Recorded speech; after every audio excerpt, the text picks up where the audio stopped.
Hi everyone, happy Wicked Wednesday and welcome to Shivers Haunted. I am Gina Grossbauer, your curator for all things spooky. Within the horror genre, there are tons of subgenres that you as a viewer are aware of, but maybe didn't know what they were actually called. Some of these subgenres include your traditional slasher films, monster movies, vampire flicks, and many more. But today we'll be focusing on a deeper subgenre that really piggybacks off of monster movies. These are body horror films.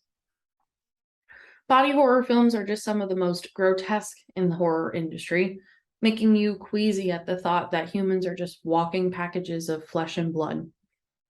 The genre was created and rooted from carnival sideshows exploiting humans with birth defects as freaks, making those who look different from the norm as something to be feared and used for our entertainment.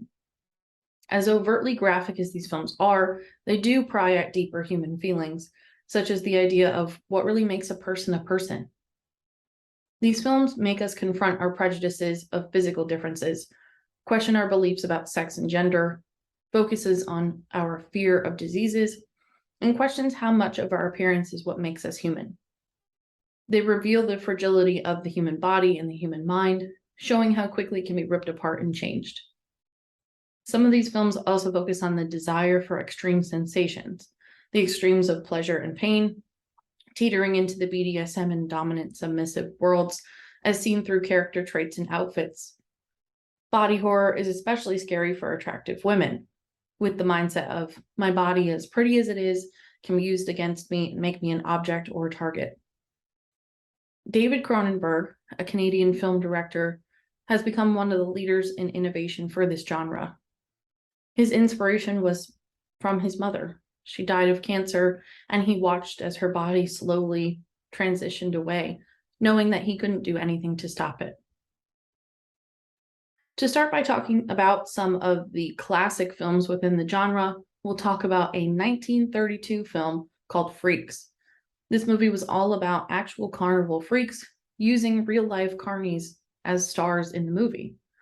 It's a very underground movie, not necessarily something to watch for fun, but something to watch for inspiration and understanding of where this genre really even came from.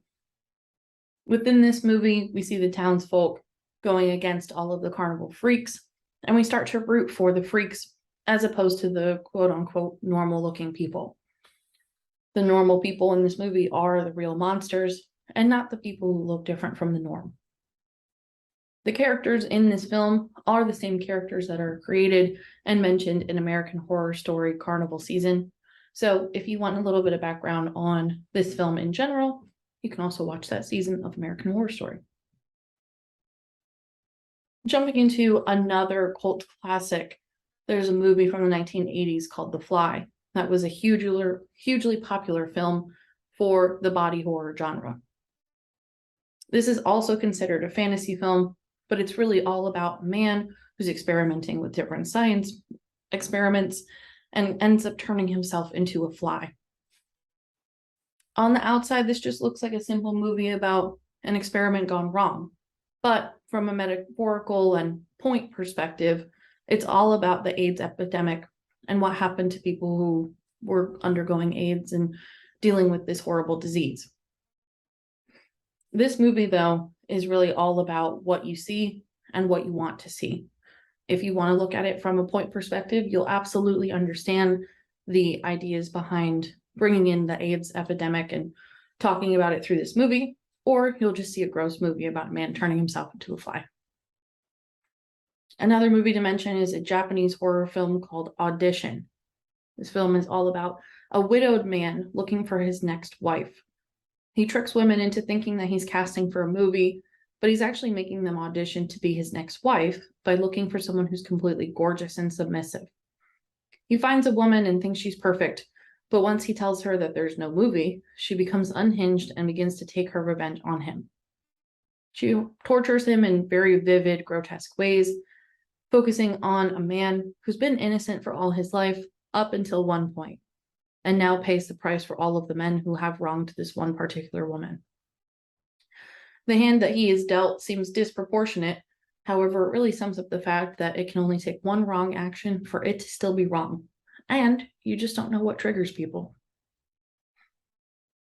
Another movie kind of with this same idea in mind is a movie called Society.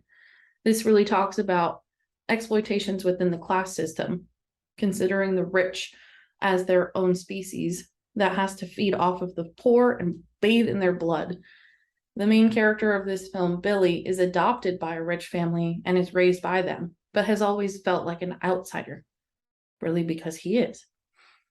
He was adopted by them so that they could feed on him since he was originally poor. The graphic ending of this film was inspired by the 1953 film, The Ten Commandments, which showed a city having a large orgy at the end, all bleeding into one large pile of flesh and blood. This movie really shows that normal people can be monsters, more so than monsters themselves. A really largely popular movie in our day and age that many of you have probably seen is a movie called The Human Centipede. This is also considered a slasher film of sorts, but it focuses on society's large issue with miscommunication. The deranged doctor who assembles the human centipede in the first film places a Japanese man at the front with the audience, the two American women at the back of the centipede, and the doctor not understanding the Japanese man.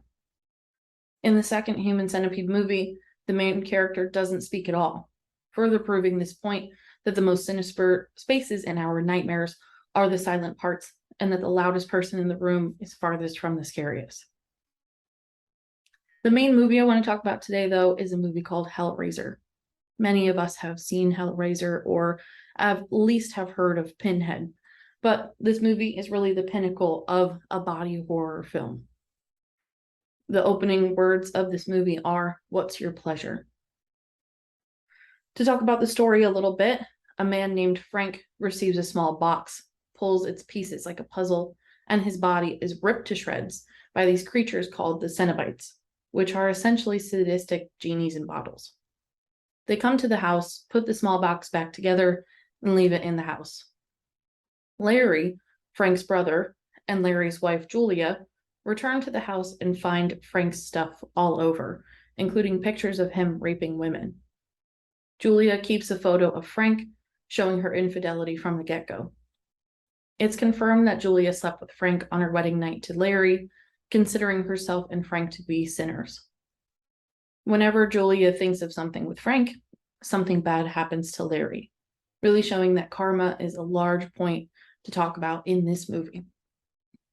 Larry cuts his hand and bleeds onto the attic floor, which is where Frank died, and the blood is absorbed into the floorboards and begins to bring Frank back to life.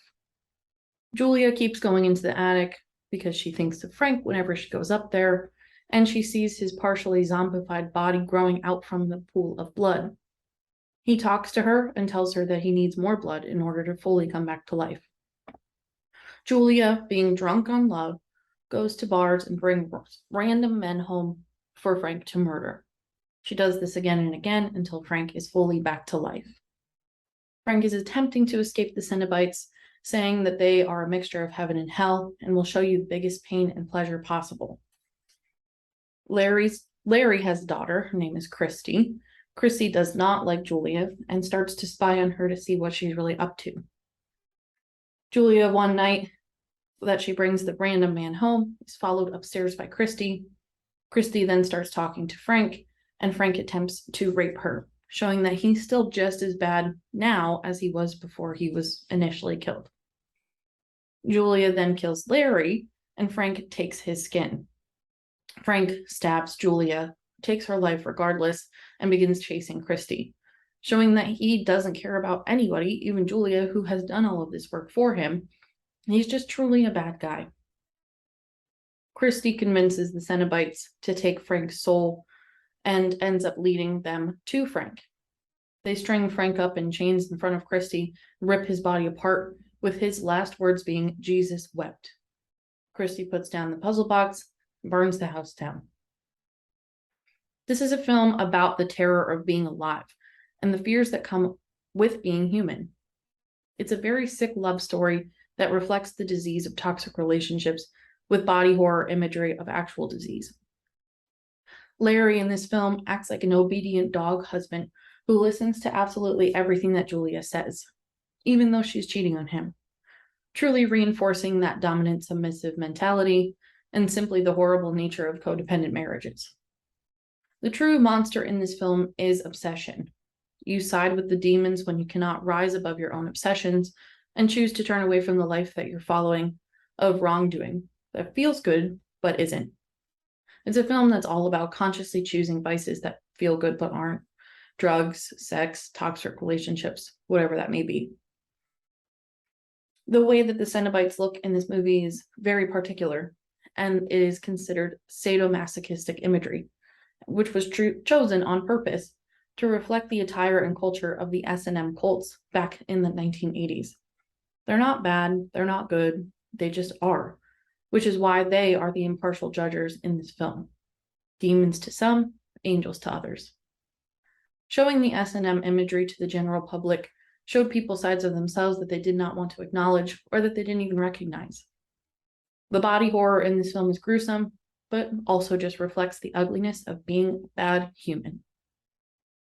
This wraps up our conversation today about body horror and some of the films within the genre.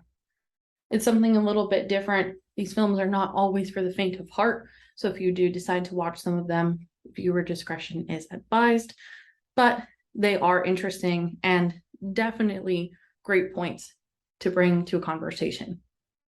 As always, thanks for listening and enjoy your Wicked Wednesday.